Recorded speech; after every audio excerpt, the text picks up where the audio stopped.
যে আমাদের যে যারা অ্যাডভোকেট তারা কিন্তু তারা অ্যাজ পার অ্যাডভোকেট অ্যাক্ট এবং বার কাউন্সিল ইন্ডিয়া যে রুল আছে সেই রুলের ভিত্তিতে আমরা রেস্ট্রিক্টেড, মানে সেই জায়গায় দাঁড়িয়ে যদি কোনো কেউ গভর্নমেন্ট এমপ্লয়ি হয়, ফুল টাইম স্যালারিড পার্সন হয় অথবা কোনো বিজনেসে এনগেজ থাকে, তারা কিন্তু অ্যাডভোকেসি প্র্যাকটিস করতে পারে না।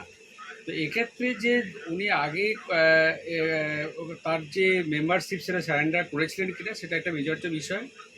কিন্তু অ্যাজ পার রুল যেটা আছে যে যদি কোনো গভর্নমেন্ট এমপ্লয়ি হয় বা যদি কোনো বিজনেস পার্সন হয় তাহলেই সে আর প্র্যাকটিস করতে পারে না বা তার যে মেম্বারশিপটা সারেন্ডার করতে হয়। তো এক্ষেত্রে দেখা যাচ্ছে যে উনি তার মেম্বারশিপটা সারেন্ডার করেছিলেন কি না, যদি করে থাকেন তাহলে পরবর্তীকালে পারমিশনের প্রশ্ন আসে, আর যদি ওনার মেম্বারশিপটা কন্টিনিউ হয়ে থাকে তাহলে প্র্যাকটিসে কোনো বাধা কিন্তু এখানে নেই।